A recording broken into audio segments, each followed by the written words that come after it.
देखिए, मोदी सरकार के दूसरे कार्यकाल के 2 साल पूरे होने पर बीजेपी कोरोना की वजह से जश्न नहीं मना रही है, लेकिन मोदी सरकार के लिए क्या है देश का मूड। एबीपी न्यूज ने लोगों से सरकार की नीति और महंगाई समेत कई सवाल पूछे। देखिए क्या है देश का मूड। मैं नरेंद्र दामोदर दास मोदी भारत के संविधान के प्रति सच्ची श्रद्धा और निष्ठा रखूंगा।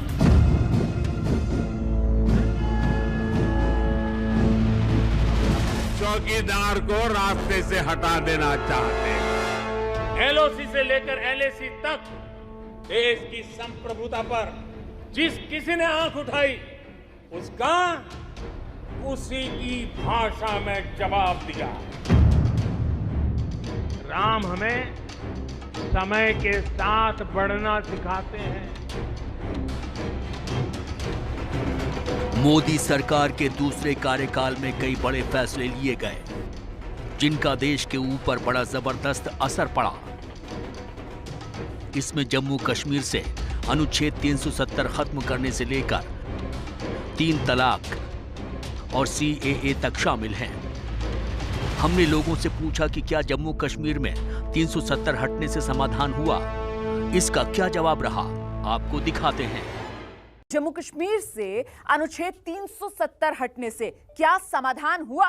अब देखिए जरा गौर से इन आंकड़ों को। शहरी 55% मान रहे हैं हां समाधान हुआ, ग्रामीण 49% मान रहे हैं कि इससे समाधान निकला। 30% शहरी और 30% ग्रामीण ना में जवाब दे रहे हैं। कह नहीं सकते 15% ग्रामीण और 15% शहरी और 21% ग्रामीण कह रहे हैं। इसका क्या मतलब हुआ? देखिए, जवाब तो सीधा यह है कि फैसले से देश की जनता खुश है, और मायने ये हैं कि देश के आधे से ज्यादा लोग ये मानते हैं कि अनुच्छेद 370 हटने से ऐतिहासिक भूल जो थी वो सुधरी है। अगला सवाल सीएए से जुड़ा था, जिसके खिलाफ दिल्ली के शाहीन बाग से लेकर देश के दूसरे हिस्सों में बड़ा लंबा विरोध प्रदर्शन चला। आज भी देश का एक बड़ा वर्ग इसके खिलाफ है। इस पर लोगों की राय क्या रही, देखते हैं।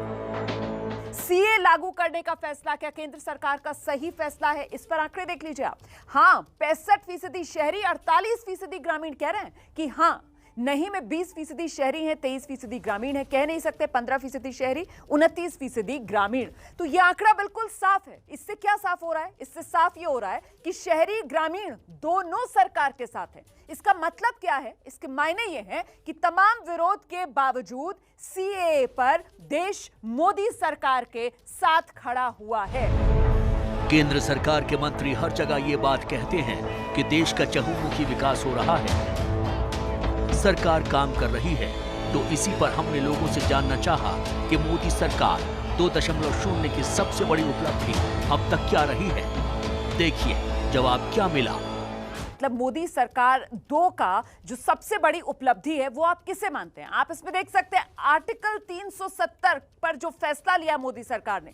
शहरी 54%, ग्रामीण 45% आबादी जो उसे सबसे बड़ी उपलब्धि मानती है मोदी सरकार 2 की। राम मंदिर पर 20% शहरी, 25% ग्रामीण। 3 तलाक के मुद्दे पर 6% शहरी, 6% ग्रामीण। सीए के मुद्दे पर 5% शहरी, 6% ग्रामीण, और अन्य 15% शहरी, 18% ग्रामीण। कुल मिलाकर अब बड़ी बात क्या सामने निकल कर आती है कि मोदी 2 की सबसे बड़ी उपलब्धि अनुच्छेद 370 के फैसले को देश मानता है। फैसले से देश खुश है। इसका मतलब क्या है? इसका मतलब बड़ा सीधा है कि मोदी की राष्ट्रवादी छवि और मजबूत देश की जनता के बीच हुई है। इन उपलब्धियों के दावे के बीच विपक्ष ने मोदी सरकार पर आरोप लगाया है कि वो चीन के मोर्चे पर नाकाम रही है। यानी चीन से अभी तो तनातनी चल रही है, उससे निपटने में मोदी सरकार फेल रही है। क्या विपक्ष के आरोपों से देश के लोग भी इत्तेफाक रखते हैं?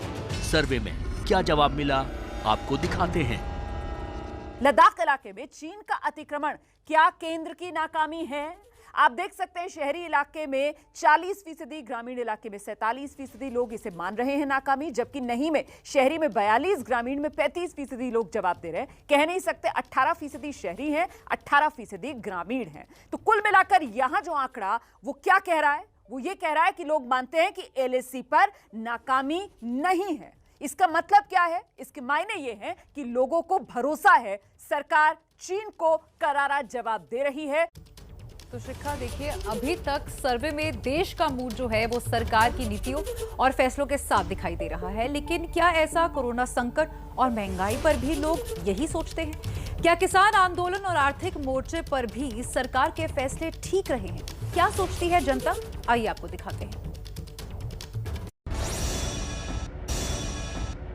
इस वक्त देश के सामने सबसे बड़ा संकट कोरोना का है। पूरा देश बेहाल है। अब तक करीब 3.25 लाख लोगों की जान कोरोना ले चुका है। हम सब ने देखा कि किस तरह देश में ऑक्सीजन से लेकर दवाइयों और अस्पतालों में बेड के लिए मारामारी रही। इस पर देश के लोगों की राय क्या है, आपको दिखाते हैं। देश की प्रगति मेरी नहीं, 9%। देश की प्रगति मेरी भी, 24%। मेरी प्रगति देश की नहीं, 7%। देश का हाल बुरा मेरा भी, 53%। कह नहीं सकते, 7%। आज के भारत के हालात, देश और मेरा दोनों का हाल बुरा। माने कोरोना काल में परेशान आदमी। कोरोना संकट के बीच ही महंगाई ने भी लोगों पर अटैक किया। पेट्रोल डीजल की कीमतें आसमान पर पहुंच चुकी हैं। इसके लिए लोग किसे जिम्मेदार बता रहे हैं, वो देखिए। महंगे पेट्रोल डीजल का जिम्मेदार कौन है? शहरी और ग्रामीण इलाके दोनों जगहों पर बातचीत की गई लोगों से। केंद्र सरकार ऐसा शहरी इलाके के 44% लोग मानते हैं, जबकि ग्रामीण इलाके में जब आप जाएंगे तो वहां पर 48% लोगों ने केंद्र सरकार को जिम्मेदार माना। इस सर्वे में राज्य सरकार को शहरी इलाकों में 19% लोग जिम्मेदार मान रहे हैं, जबकि 22% लोग मान रहे थे ग्रामीण इलाकों में। अब आप समझें कि इसके मायने मतलब क्या है। शहर से गांव तक जनता को केंद्र से ही डीजल पेट्रोल सस्ता करने की उम्मीद है। लब्बो लुबाब ये इस रायशुमारी में जो बड़ी बात निकलकर सामने आ रही है, जो इसका अर्थ है वो आप इसे समझ सकते हैं कि केंद्र से ही डीजल और पेट्रोल सस्ता करने की उम्मीद जनता कर रही है। जाहिर है महंगाई का सीधा असर देश की अर्थव्यवस्था पर भी पड़ता है। हालांकि इतने संकट के बावजूद वर्ल्ड बैंक और IMF के मुताबिक भारत की इकोनॉमी ठीक ठाक गति से रिकवर हो रही है। इसी से जुड़ा हमारा अगला सवाल था, आर्थिक मोर्चे पर मोदी सरकार से किसे ज्यादा फायदा? यह सवाल जब पूछा गया तो जनता के मन में क्या बात थी वो आप समझिए। बड़े उद्योगपति शहरी इलाकों में ऐसा 61% लोग कहते हैं और ग्रामीण इलाकों में यह आंकड़ा बढ़ जाता है और ज्यादा 66% लोग कहते हैं कि आर्थिक मोर्चे पर मोदी सरकार से ज्यादा फायदा बड़े उद्योगपतियों को हुआ है। छोटे कारोबारियों के बारे में जब यही सवाल पूछा जाता है 16 हो जाता है आंकड़ा शहरी इलाकों में और 16 ही है ग्रामीण इलाकों में भी, 16% ही। इसके अलावा सैलरीड क्लास की बात की जाए तो 9% कह रहे हैं शहरी इलाकों के लोग और 7% कहने वाले ग्रामीण इलाकों के लोग हैं। इसका क्या मतलब है, जरा इसे आप समझिए। इससे जो बड़ी बात निकलकर सामने आ रही है, बड़े उद्योगपति आर्थिक मोर्चे पर मोदी सरकार से फायदा पा रहे हैं, ऐसा जनता के मन में है। मायने ये कि सूट बूट की सरकार वाली जो छवि है टूटी नहीं है, वही छवि अभी भी सर्वे का जो नतीजा है कम से कम वो यही इशारा करता है।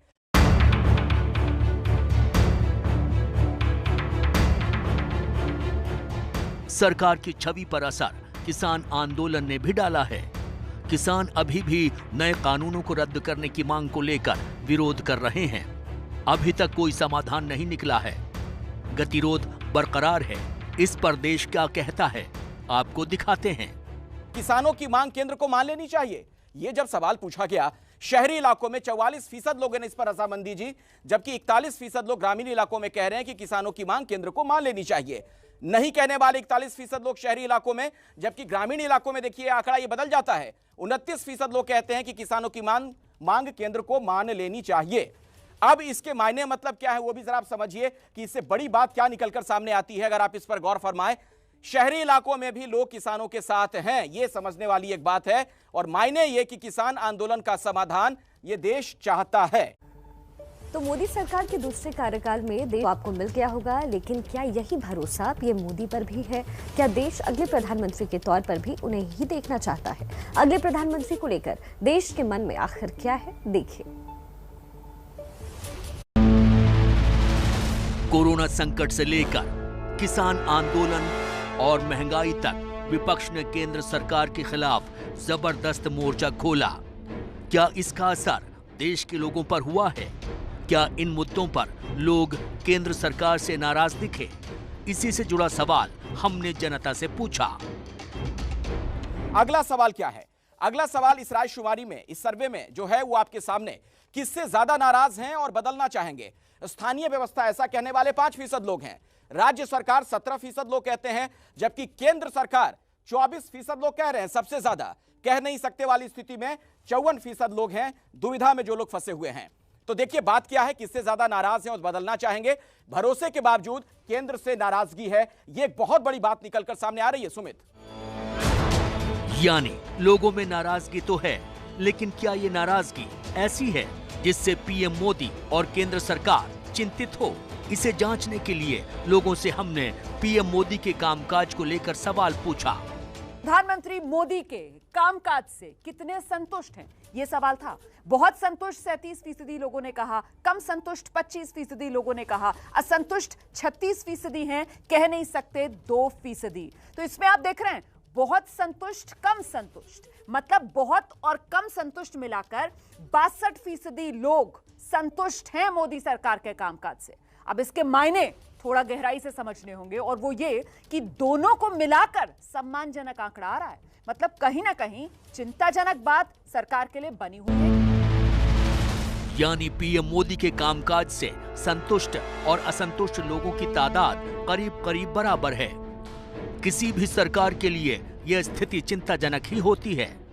तो यहाँ पर यह सवाल भी बनता है कि क्या पीएम के लिए जनता किसी और को देखना चाहती है? इस पर देश का मूड क्या है, देखते हैं। प्रधानमंत्री पद के लिए बेहतर कौन? और जवाब में जो तमाम जवाब मिले हैं उस पर आप गौर फरमाइए। नरेंद्र मोदी ऐसा 42% लोग कह रहे हैं, राहुल गांधी 12% पर हैं, जबकि मनमोहन सिंह कहने वाले 6% लोग हैं, अरविंद केजरीवाल ऐसा कहने वाले 6% लोग, ममता बनर्जी 4% लोग ऐसा कह रहे हैं, सोनिया गांधी 2% लोगों का मानना, योगी आदित्यनाथ ऐसा कहने वाले भी 2% लोग हमें मिले।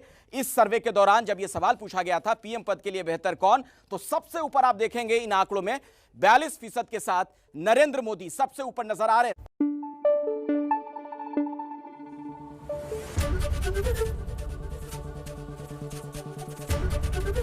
एबीपी न्यूज आपको रखे आगे।